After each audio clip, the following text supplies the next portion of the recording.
Alright. The little birdie in my ear is telling me that we are ready to go for the next run. So I'll see you in just a quick little second.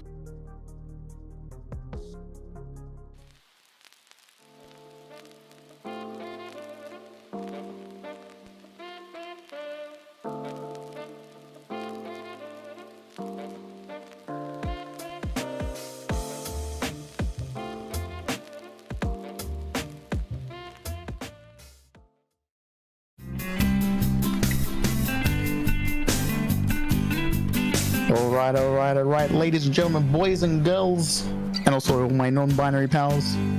Welcome back to Gerri Aid. Here we have a korlkiller with Tasmanian Tiger. Cole, take it away. Alright, hi, I'm Coral, and I'm doing Tasmanian Tiger. I'm joined in the commentary booth by my friend Sir Lawrence NZ here.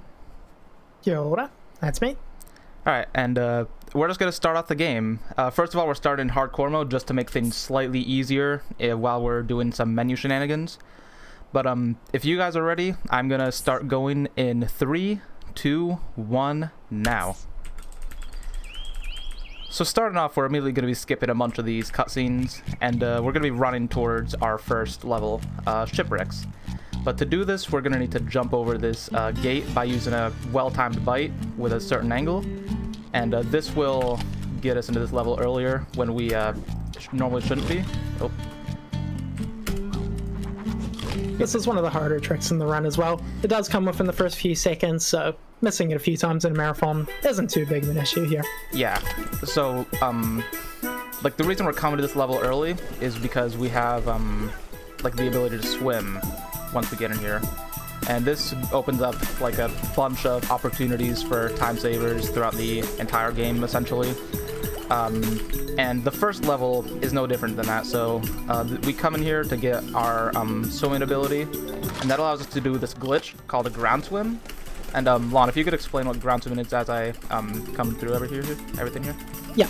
So Coral also just gonna potentially do a land track skip, not sure if he's doing that, but anyways, what a ground swim is basically as you're coming off, like as you're out of the water or whatever, if you dive in a certain way, either against terrain or have something to stop you or whatever, you're able to maintain your swim out of the water. In some cases you can swim straight out of the water and then you can continue swimming on land.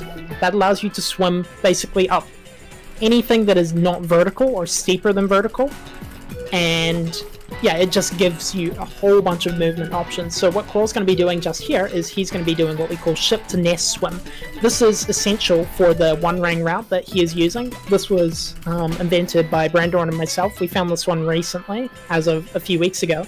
And basically it allows us to get up to this thunder egg without needing to do any without needing to do any extended glides, because we don't have our second boomerang at the moment. So we had to minimize time loss there. It's actually faster than the old method as well. Yeah, like basically this one right now, like Lon was saying, in the first level you would normally get a second boomerang, but we don't have our second boomerang here, so we need to do this fairly like interesting route into this level, and that just like the net loss that we get is just less than the time saved, so that's what makes this route viable by only about 3 to 4 seconds, if I remember properly. Yeah, it's 3 to 7 seconds. Oh, okay. The reason why there's so much variance is because when we did that initial skip by jumping over the fence, you're actually able to do that without biting, but it is infinitely harder, especially on the first one. The second side is quite doable, which means that 5 seconds is definitely quite viable for this route in the future. Yes. So now what I'm going to be doing is we're going to be just going through the rest of this level, and you may notice that I've been biting these boxes with these little animals in them, and these are called bilbies, and if we collect 5 of these in every level, then we'll be given a thunder egg. And the thunder eggs are essentially just this game's main collectible that you need to progress. In this first level we're getting, I believe, 5, right? Maybe 6? Oh. I think we're getting 6 on this one. Yeah. But so, we're coming up on to the next ground swim here, which I'm going to be actually swapping to controller on. I've been playing on keyboard most of this time, but I'm going to be switching to controller just because this ground swim is literally impossible on keyboard, just by the way the game works. Could you explain that, Lon? Yeah, so essentially what Korl's going to do here is he's not going to be using a wall or anything to get this ground swim. He's going to be diving and like just barely clipping the ground, but then having a seahorse in front of him to stop him so that he can then turn around and then swim to turn up this mountain. Now, the reason why he has to use a controller for this is because when you're walking up the mountain, you don't actually have control over your camera really at all. So unfortunately, because of that, it means that you actually need to pick up a controller and use the joysticks to swim up this mountain. So this trick saves like 13, 14 seconds. It was originally found by a good friend of ours, Brandon the Great. And then I figured out basically some of the different factors that affect us being able to do this consistently, and that allowed us to implement it sometime around like July, August of last year. So It's been in the run for a little bit. It's definitely one of the harder skips though, so yeah, missing it a few times is not uncommon, especially when you're doing no reset runs. Yeah, for me personally, I probably get it roughly 60% of the time, so I'm happy that I got it on my third bite there. So now we're just coming around here and collecting these final seahorses, which if we collect 8 of these and return them to the mother seahorse, then she gives us the thunder egg, and that's going to be the end of this first level here, and we're going to be doing another fence skip to get back over to the first level. Now you may think that it's faster to go to walk in the park before coming back to 2-up. However, the reason why it's slower, even though you're having to do a bite, is because it means that you're not needing to do all of this. Oh, actually, you still need to do a bite regardless, but it means that you're able to basically just have like a sharper turnaround when you're in Rainbow Cliffs, which saves a little bit of extra movement there at the expense of having a diagonal cut across. So it's only like 10 frames different, but 2-up, I would say, actually is similar difficulty, but getting the fence skip from shipwrecks is generally easier, I would say. So that's where the route is currently.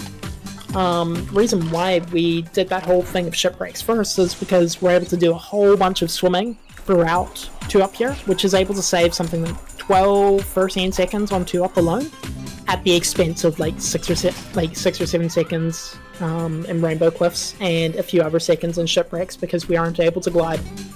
That's kind of where the route kind of came to fruition there. It's been something that was worked on for about a year before it was actually made viable. Yeah.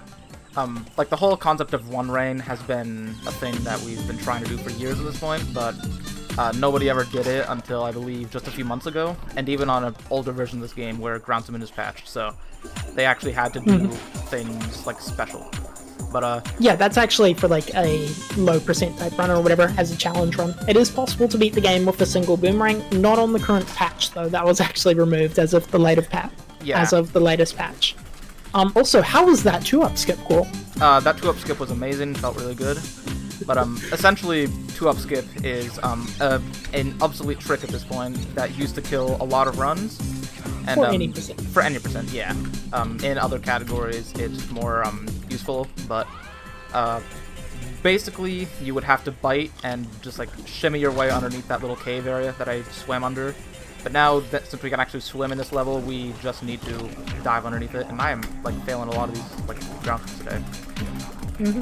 Yeah, some of these ground swims are fairly new, so we're still kind of building up our consistency on them. I think this route has only existed for around a month at this point. I don't even think that long. I think it was before Christmas, because my last PB was on Christmas Day. I remember that. So we're coming up here to the first main menu warp of the run, which is the main reason why we're in hardcore mode. Could you explain why we do that one? Because I honestly can't remember.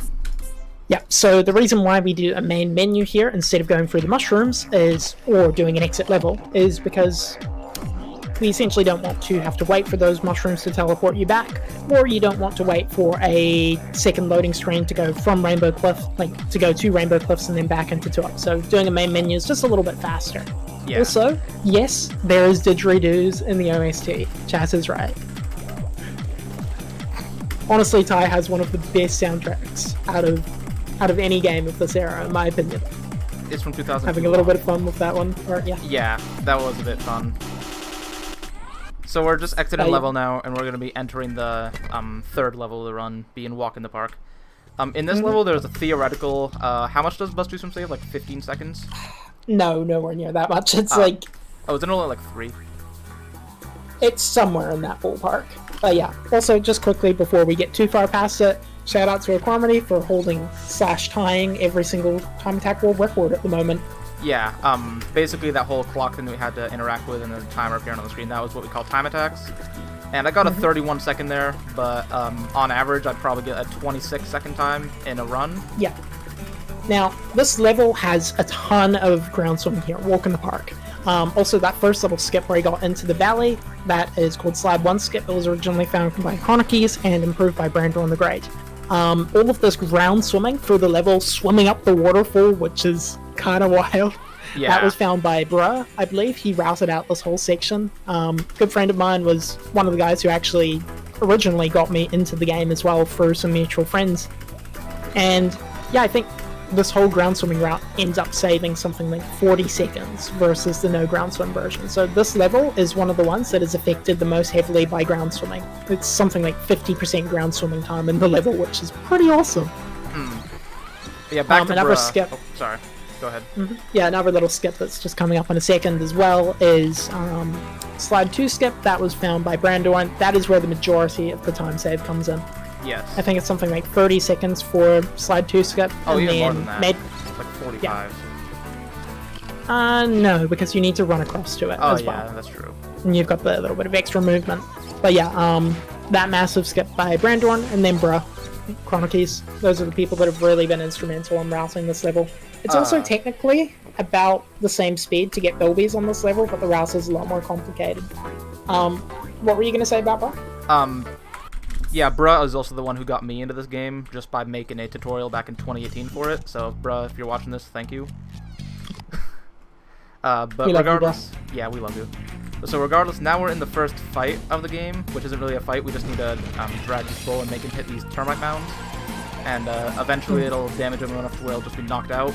And then we'll be getting our first elemental rain of the run, which the elemental rain we're getting is the flame rain, and we're going to be using this to gain access to the second hub of the game, which is what we call these first 3 levels. But it's like I said about the flame rain, we aren't even going to use it to get into the second hub.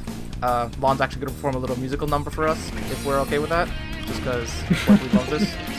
But yeah, so essentially we're gonna like swim over top of like a whole bunch of terrain and rainbow cliffs and stuff like that, and that's just gonna let us drop into the level from above. Yeah. Which is funny, because technically you could go into shipwrecks and then immediately go into Hub 2. However, the programmers for this game, they were too good, man. They checked that you got the correct thunder eggs for the correct hubs before you're able to progress in the game, so... Yeah. Unfortunately, no more sequence breaks than that, you know? Yeah, isn't the fastest thunder eggs to get in this game, like, hub-wise, like, fastest being Hub 1, second fastest being Hub 3, and then the Hub 2 being the slowest? No, I think Hub 3 is the slowest, but Hub 3 does have a few fast ones. Yeah, so, Hub like, 3... if you could do some of them in Hub 3, then it would be faster, but because you can't jump between them, yeah, it's just not viable. Yeah, it's mainly because there's like certain different types of thunder eggs that you need to get. Like there's red ones, green ones, blue ones. Okay, so Lon, I'm gonna have you take it away for your little thing here. Once you're ready. All right. No pressure. No pressure. Dun dun dun dun dun dun dun dun dun dun dun dun dun dun dun dun dun dun dun. Thank you. We call that Mission Impossible. Hopefully I managed to nail that with the delay there, but yeah, we call that Mission Impossible because you're literally dropping him through the ceiling. One of my favorite skips in the game. It was fairly timed right with my delay here, so it should be fine. Cool. But so now we're in the like first level of the second hub area, which we actually not only like do we need the flame rains to get into the second hub normally, but we also need them to do most of the stuff. Like I said, not all, because you can beat this game with only 1 rain. Actually, no, you can still switch to... Never mind. You could on old patch, but yeah, you do need the second rain on this patch. Yeah, and also just to make things go by a lot faster. Like this ice here, normally you'd be hitting the flame rain, but we can just like do a little extended glide over that. And basically what our center glide is we can do our little glide ability with these 2 boomerangs, and it just gives us a tiny little boost at the peak of our jump if we time it properly. and that can allow us to get to a lot of places that we normally wouldn't be able to. Which this one thing that the developers added into the game to make it slightly easier for casual players, like completely rips apart the speedrun, except there. Yeah, you can get to a few spots that you're not exactly meant to get to. Yeah. It is cool though, because like in messing around with some of the modding and stuff like that for the game, you can actually see like the actual numbers of like, you know, extra boost of speed for gliding and stuff like that. Yeah. So it's very cool. There's also a practice mod and stuff for the game as well, which is helpful for new runners that are wanting to pick anything up with it. It's still a major work in progress at this point, though, so like it's nothing to. It's got all the 80% stuff, but yeah, we're still working on 51 Thunder again, 100%. So coming up here, we're gonna be doing this. Did I get the second building? I'll go back off his 100% marathon run like a few I minutes remember ago. that. I remember that. Okay. I'll check if this is.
Alrighty, everyone. Sorry about that little hiccup. We'll be just back in just a quick little second.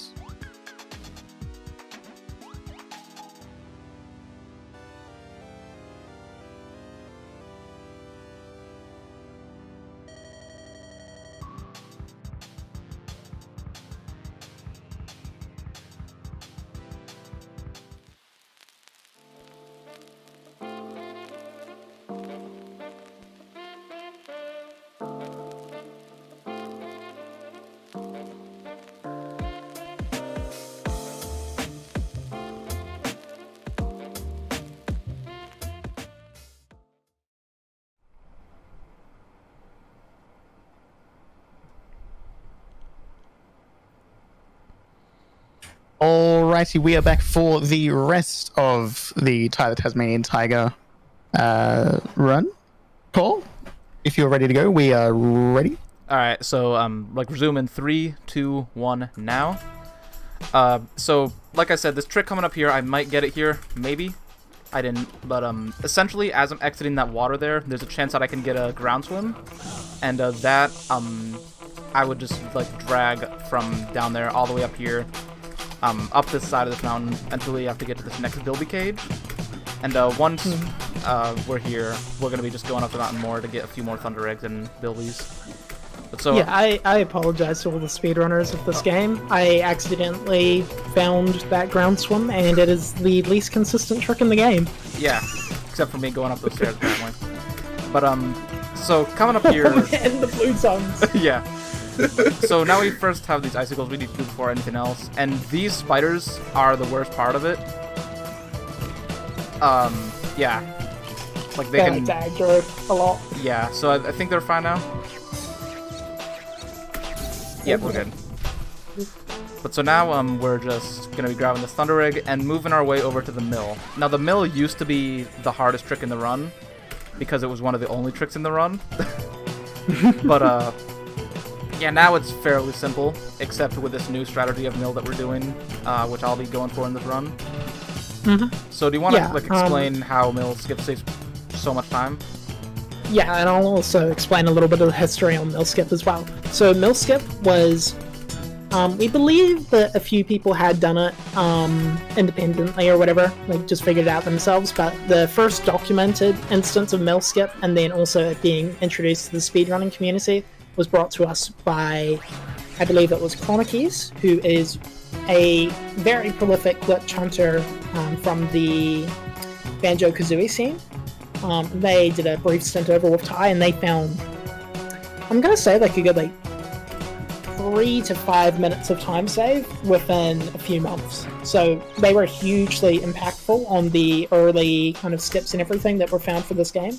And the reason why this saved so much time is before mill skip was found, we actually had to do an entire time attack in Hub 2, which basically costed like a minute 40 to a minute 50. Instead, we literally just jump at the side of the thing, we get caught by it, and we can just run up this thing, get the Thunder Egg.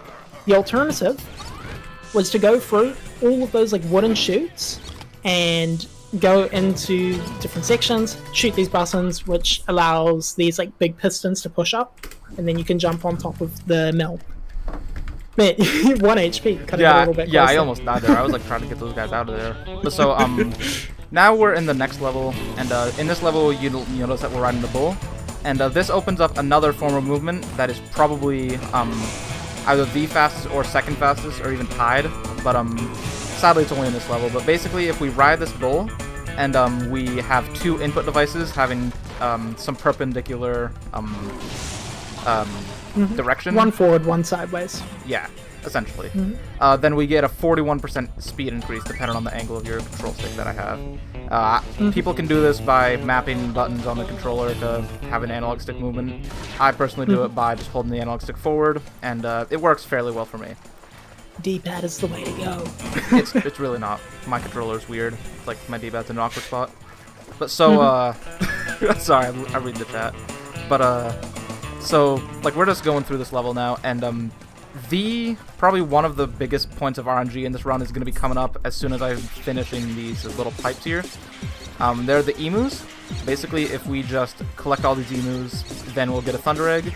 And why they're so RNG is because their movement is completely random, and, also, like, they can pull away, which is, as if you don't hook onto them perfectly, basically each emu has an option of losing you like 2 to 3 seconds in some cases. So it's pretty rough. Ultimately, across the entire game though, there's only really, like, if you include Lawn Swim, there's maybe up to like 20 seconds of RNG for the entire game, which is not all that bad. In any percent at least. In 100% RNG is a lot more difficult. Any percent in 51T, currently RNG affects things a lot more. However, I think it is possible to remove quite a bit of that RNG with further glitch hunting and testing and everything like that. So, those routes will get better with time and have backup strategies and everything like that. But yeah, a fun fact as well. That was actually not about emus. I believe Australia has even had a war on the emus as well. They have. I don't know if Croc knows about this, but literally... Oh, I know about it. Yeah, the Australian government has tried to deal with emus before, and let's just say the emus won. Yeah. I don't know how. What an incredible thing. 4 men with American guns that didn't work very well versus like 20,000 emus that are 6 feet tall. So almost like people. I think you can tell who's gonna win that. Well, then just get better guns or better people. No. The emus win. There's no way around it. Okay. Yeah. But yeah. Also, this mission that Kor's on at the moment, where he's just pushing Shazza with the bull, this is genuinely one of the hardest missions to do with this outback movement. You see how he's needing to like constantly go between going left and right and stuff like that, and how he's like trying to push Shazza with like the bull going at like 45-degree angles and stuff like that to maximize his push and everything. It's just really hard. The way to think of it is like trying to balance a not spinning basketball on the tip of your finger. That kind of thing. It's not easy. Yeah, definitely not the best. So luckily this is the final mission of the level. I think you can save like 20 and 30. Yeah, I think there's like 20 to 30 seconds at least that you can save without back movement on Shazza. It really is one of the hardest missions. Yeah, but that's what makes it so rewarding, because of the 20 to 30 seconds like Lon was saying. So here's the first example of extended glides helping you out, because we can just go out of bounds there and get into this little thing of water here. And then right after this, I managed to do that once without an extended glide, actually. It's really hard, though. Yeah, so there's another extended glide there just to grab that ledge there. Also, we have to oblige to saying thank you, bruh, because he's the one that found the time. Thank you, bruh. Thank you, bruh. But so now, Lon, could you explain like why I'm going to be actually focusing quite a bit at this upcoming torch part? Yeah, so for the torches, also, I'm not sure if it's happened yet, but there's also like a little thing where you like jump backwards and instead of doing a loop around the thing, we call that reverse bridge. It is possible to do the thing without a ledge grab, but it is way harder and only saves like 1 and a bit seconds and can potentially make you have to reset. But anyways, the reason why Korl's going to have to focus quite a bit on his torches here is because of a new time save that was figured out recently. If you have the game on mid-draw distance, basically, you're able to get through this entire section of the level so far ahead of Dennis the Frog. Definitely not Chewingle the Frog. I had a frog called Chewingle. It's a very creative name. But anyways, if you lose too much time, basically Dennis is going to complete his mission before you get through the like miniature netty boss fight thing. So our goal is to get Dennis done as fast as we possibly can, and then get into the Dennis fight, into the netty fight. And then because of that mid-draw distance, it means that Dennis isn't continuing along to the end of the level, and then it means that the moment that you walk out of the netty arena, Dennis finishes, and you get 2 Thunder Eggs simultaneously, which then entirely cancels out one of their animations, and that ends up saving like around 3 seconds. But not only that, it also means that you don't get the Thunder Egg during the middle of the fight, which makes the fight faster, so it ends up saving like 4 to 5 seconds. It's very helpful. Yeah. From what I've seen, it is possible to do this on high draw distance, except on mid draw distance it's much, much easier. No, it's actually impossible on high. I must have been doing 100% on low or something. But yeah, the reason why it is... why this whole thing is possible, though, is because at a certain distance, the like torch barrels that Korl was lighting with his flame rings to guide Dennis back to his house. Also, isn't it great how you have a frog that is scared of the dark that decides to live somewhere like permanently dark? It's genius. But anyways, you're lighting all of those barrels frogs, like, and see like echolocation and stuff. no, I don't think they use echolocation. Ah. But yeah, when you get far enough away from those like torches or whatever, they stay permanently lit until you come back into a 3,000 unit range of them. Nice, nice. But yeah, if you come too close to them or whatever, basically they'll realize, oh, it's been more than 30 seconds since I was set on fire. Let's immediately turn out. But by getting far enough away, Dennis is just able to run all the way to the end. So actually playing like a pretty tight balance of, you know, lighting these torches and running away from them so that they stay on permanently. We didn't understand it particularly well until about a month ago, but now we do, and now Dennis actually finishes every time. It's nice. Also, if you have trouble doing the turkeys, these double turkeys in casual gameplay, biggest tips are try and get in front of them, bite towards their heads, and then for the double turkeys especially, there's a basket where if you don't have a super bite, you can destroy that basket, get a super bite, and then you can just right click, hold, that will give you a super bite, and just make sure that you have the turkeys next to each other, and tie just combo bites between them basically.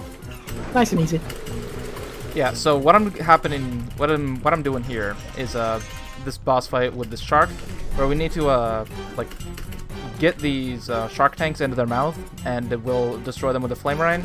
And another thing I'd like to mention is how original this game is. Like, if there's nothing in this game that I think it would be anywhere. Dun, dun.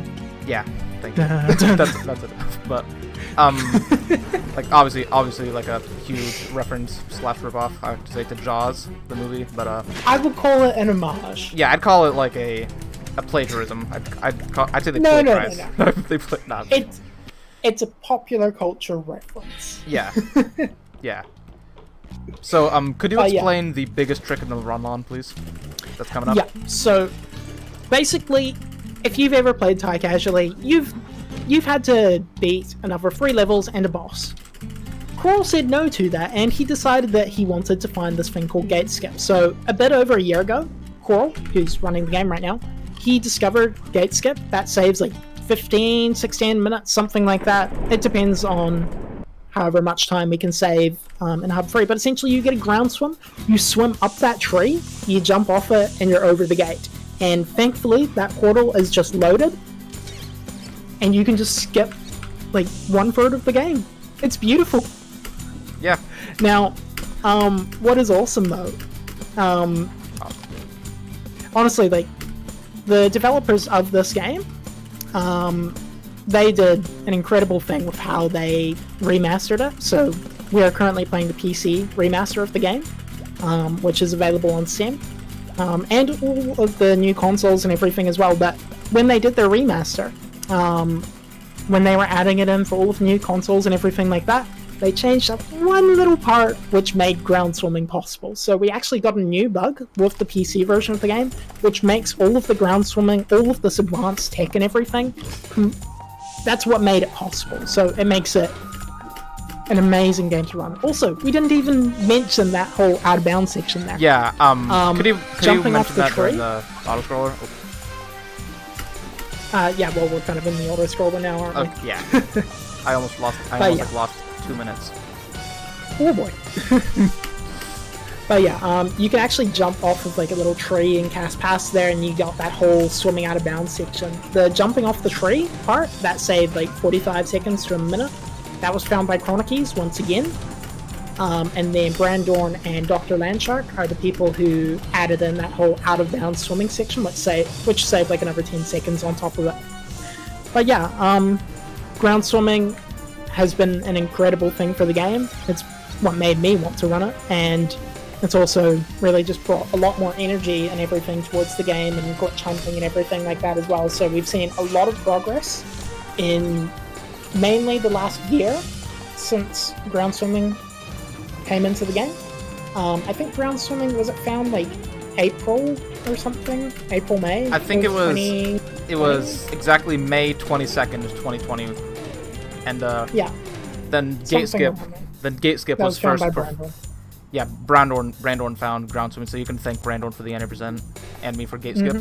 But so gate skip was found on May 31st, 2020, only like a week or so after the original ground swimming, and it like is honestly like probably one of the best skips like I could think of in any speed game that I've ran. And there's no RNG. Yeah, it's beautiful. Okay, so we're in the final battle now, and these turrets here that are shooting flames at us are the only reason why we need to go through the second 3 levels. Because these things, like, if you don't destroy them, then you cannot progress in the boss at all. Like, there's ways to clip down into the second area in the robot, but you just can't, like, do anything down there if you don't. I'm at 2 HP now. We have been able to clip into it. I don't think we have been able to clip into it legitimately. We've tested it with like debug modes and like modding and stuff like that, but unfortunately if you destroy these wires, it doesn't give you the doom ring. Yeah. So time could be coming up in about a minute here. So basically this trick that we're gonna be on the lookout. Yeah. I'll say time when it's time. But so this trick here, we're gonna be getting this doom ring here out of bounds. And then you see this giant like pipe system here. We're gonna be trying to clip into that from outside of here, and this is going to save about a minute. So I'm gonna need to. This was found by Brandorn, BuzzG, and myself. Yeah, so I'm gonna need to be very focused here. So Lon, if you could please like quiet down a little bit. I'm gonna try to focus on this real quick.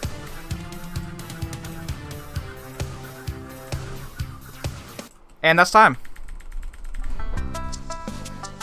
Let's go. First try on that. Yeah. One of the harder tricks on the game. Yeah. It's a little bit sketchy. Yeah. So that was like 30 minutes and 30 seconds. That's only 15 seconds behind my PB. That's actually insane. GG. Yeah. It's actually like my second sub 31 run, so that's actually pretty cool. Let's go. Yeah. That is tied with Tasmanian Tiger. 80%. Yeah. That was an absolutely beautiful run. What a great game. Despite the stream die, you know. But when the stream died, that was the only thing. Fine. Yeah, it was fine. It's tech issues. The run itself was great. Yeah. You guys were great. The commentary was awesome. Do you guys have anyone that you want to shout out? Any communities, anything like that? all I can really say is if you're interested in running this game, then feel free to join the speedrunning Discord. You can find a link to that right on the game's SRC page.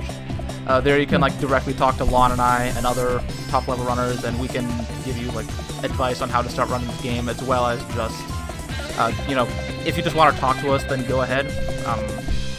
Yeah, other than that, I think that's about it for me. If you have anything, Lon, then go ahead. Yeah, I have a few things as well. Of course, thank you, korlkiller, for the run. Thank you. You guys can check him out if you want as well. Thank you, Speed Dogs, for having us. Also, make sure anyone that, if you're watching, check out the Gerri Aid donation link down below. It is a good cause. Let's go. And then also, if anyone is interested in running the game, there is a practice mod for the game. So if you do want to learn any of the techniques or anything like that, that helps a lot for learning any of them. Some of them can be quite difficult, and that just helps reset efficiency. But yeah, once again, thank you for having us, and enjoy the rest of the incredible Gerri Aid. I think this is the last run for today, though. There's one more after us, I think. One more? There's 2 more after you guys. Oh, there's 2. All right. 2 more coming up. Keep the party going. Keep the party going. Before we go, we've had a few donations come in during your run. We've had $10 from Sir Lawrence, who says mountains are meant for swimming up, ground swimming be pog. Also, what are the odds of having an Aussie for the Aussie game? Well, funnily enough, we're gonna have multiple Australians in the next game. We have $10 from Emmy. Thank you very much for that. And we also have $45 from CJ. Now, I'm not gonna sing it, right? I'm not gonna sing, but I have a little surprise. I have a little surprise here lined up, and I hope it's gonna work. Fingers crossed. Let me know if this works or not. But here we go. This is for CJ.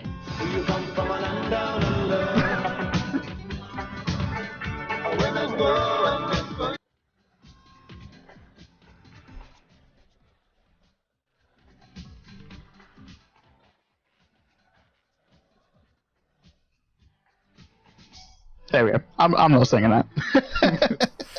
But thank you very much. Thank you very much, Cole. Thank you very much, Sir Lawrence.